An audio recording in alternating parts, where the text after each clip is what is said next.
ফ্যাসিবাদ কিন্তু এখনো পর্যন্ত যায়নি। ফ্যাসিবাদ তার ব্যবস্থা নিয়ে হাজির আছে। আমরা এই ফ্যাসিস্ট শাসনের যারা বাস্তবায়নকারী এবং যারা নির্দেশদাতা তাদের প্রত্যেকের বিচার চাই। ন্যায় বিচার হবে নতুন বাংলাদেশের যাত্রার প্রধান ভিত্তি। ন্যায় বিচার প্রতিষ্ঠা হতে হবে। একই সাথে এটা আমাদের মনে রাখা দরকার যে ফ্যাসিবাদ কেবল কতিপয় ব্যক্তি নয়। আমরা ব্যক্তির বিচার করতে পারি, তাকে এমনকি ফাঁসি কিংবা সাজা দিতে পারি। মনে রাখা দরকার ফ্যাসিবাদ একটা ভাবাদর্শ, ফ্যাসিবাদ একটা ব্যবস্থা, একটা চিন্তার পদ্ধতি, এমনকি একটা রাজনীতি। কাজেই ফ্যাসিবাদী যে ব্যবস্থা, যে ধ্যান ধারণা, যে ভাবাদর্শ এবং যে রাজনীতি, তাকেও আমাদেরকে মোকাবেলা করতে হবে। তার বিপরীতে গণতান্ত্রিক জায়গা দাঁড়াতে হবে। একটা দলের ফ্যাসিবাদ সেটা অপসারিত হয়ে আর কোন ফ্যাসিবাদ যাতে কায়েম না হয়। যদি সেটা হয় তাহলে ওই ৭১ সালের মতো কিংবা ৪৭ সালের মতো যেভাবে জন আকাঙ্ক্ষা ব্যাহত হয়েছে, ২৪-এর পরে আবারও ব্যাহত হবে। আর সেইটা যদি আমরা ব্যাহত করতে না চাই, আগামী দিনের বাংলাদেশ হবে একটা নতুন রাজনৈতিক বন্দোবস্তের উপর দাঁড়িয়ে। আর সেই বন্দোবস্ত গণতান্ত্রিক বন্দোবস্ত। এইটাই আমাদের ২৪-এর গণ অভ্যুত্থানের, ৭১ সালের বাংলাদেশের, ৪৭-এর পূর্ব পাকিস্তানের মানুষের আকাঙ্ক্ষা। ইতিহাস প্রজন্ম থেকে প্রজন্মে বয়ে চলেছে। আমরা সেই ইতিহাসকে ধারণ করতে পারবো কিনা, এটাই আগামী দিনের বাংলাদেশের ভবিষ্যৎকে রচনা করবে। আর সেই ভবিষ্যৎ যদি রচনা করতে চাই, আজকে বাংলাদেশে ৩টি বিষয় খুব গুরুত্বপূর্ণ। এক, এই দেশের সার্বভৌমত্বের প্রশ্নে বাংলাদেশের সকল মানুষের ঐক্য তৈরি করতে হবে। ভারত যতই আমাদেরকে রক্তচক্ষু দেখাক কিংবা ওই পতিত ফ্যাসিস্ট শেখ হাসিনার পক্ষাবলম্বন করে বাংলাদেশে তাদের নানা ধরনের ষড়যন্ত্রকে সহায়তা করুক, আমরা যদি ঐক্যবদ্ধ থাকি, দুনিয়ার কোন শক্তি নাই বাংলাদেশকে পদানত করে। আমাদের তরুণরা সেটা দেখিয়ে দিয়ে গেছে।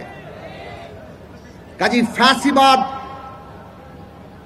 যদি থাকে তারা মানুষকে বিভক্ত করে। আমরা যদি জনগণের ঐক্য প্রতিষ্ঠা করতে পারি তাহলে আমরা আমাদের সার্বভৌমত্ব রক্ষা করতে পারবো। আর জনগণের ঐক্য প্রতিষ্ঠিত হয় গণতান্ত্রিক ব্যবস্থার মধ্য দিয়ে।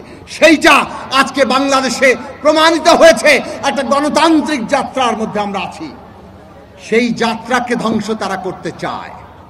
আমাদের সবার সেই গণতন্ত্রকে রক্ষা করা দরকার। ওরা আমাদের বিরুদ্ধে ষড়যন্ত্র করছে। এই দেশে মুসলমান, হিন্দু, বৌদ্ধ, খ্রিস্টান, বাঙালি, চাকমা, মারমা, সকল অন্য জাতির মানুষ, নারী, পুরুষ কিংবা অন্য লিঙ্গীয় পরিচয়, তারা নানাভাবে এমন একটা পরিস্থিতি তৈরির চেষ্টা করছে যাতে বাংলাদেশ, এইখানে কোন সংখ্যালঘু ধর্মীয় কিংবা জাতির মানুষ নিরাপদ নয়, এইখানে নারীরা নিরাপদ নয়, এইটা তারা প্রমাণ করতে। আজকে বাংলাদেশের সামনে সবচেয়ে বড় চ্যালেঞ্জ, আমরা বাংলাদেশকে সকল ধর্মের, জাতির, লিঙ্গীয় পরিচয়ের মানুষের জন্য নিরাপদ জায়গা করতে পারবো কিনা। এইটা যদি ব্যর্থ হই, তারা দুনিয়ার সামনে বাংলাদেশকে সেইভাবে রক্ষার। চট্টগ্রামে আমরা দেখেছি কিভাবে একজন আইনজীবীকে হত্যা করে একটা সাম্প্রদায়িক উস্কানি তৈরি করা হয়েছে। চট্টগ্রামের মানুষ সেই উস্কানিতে পা দেয়নি, ধৈর্য, সম্প্রীতি আর নিরাপত্তার জায়গা দাঁড়িয়েছে। ওইটাই এখন বর্তমান বাংলাদেশের শক্তি। আসুন সকলে মিলে সকল ষড়যন্ত্র এবং উস্কানি নাশাত করে দেই। সাম্প্রদায়িক উস্কানির বিরুদ্ধে সকল মানুষের নিরাপত্তা, মর্যাদাকে আমরা সামনে ধরি। সেটাই আমাদের বাংলাদেশের ভবিষ্যতের যাত্রাবিন্দু হবে।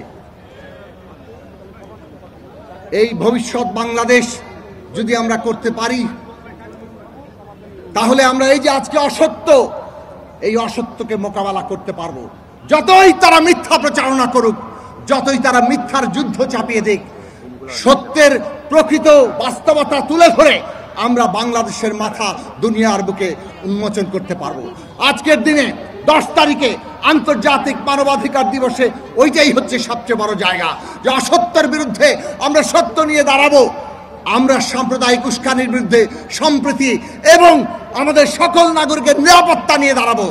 আমরা ফ্যাসিবাদের বিরুদ্ধে গণতন্ত্র নিয়ে দাঁড়াবো এবং তার মধ্য দিয়েই এই দেশের সার্বভৌমত্ব রক্ষা করে বাংলাদেশকে এগিয়ে নিয়ে যাব। ওই প্রশ্নে আমরা বাংলাদেশের মানুষের ঐক্য তৈরি করতে চাই, যে ঐক্য এই দেশের একটা রাষ্ট্র ব্যবস্থা তৈরি হবে যার প্রত্যেকেই তার অংশীদার মনে করবে। সমস্ত অপরাধীদের বিচার হবে, কিন্তু বাংলাদেশের মানুষ যাতে একই রাজনৈতিক ব্যবস্থায় তার অংশীদার মনে করতে পারে। মনে রাখবেন, সেইটাই বাংলাদেশের উন্নতির, বাংলাদেশের সার্বভৌমত্বের গ্যারান্টি। ফ্যাসিবাদীরা যে বিভাজনের পথ নিয়েছে, আমরা সেই বিভাজনের পথে পা দেব না। বছর শেষের খুশি নগদে হবে বেশি। নগদ পেমেন্টে নির্দিষ্ট ক্যাটাগরির কেনাকাটায় 300 টাকা পর্যন্ত ক্যাশব্যাক।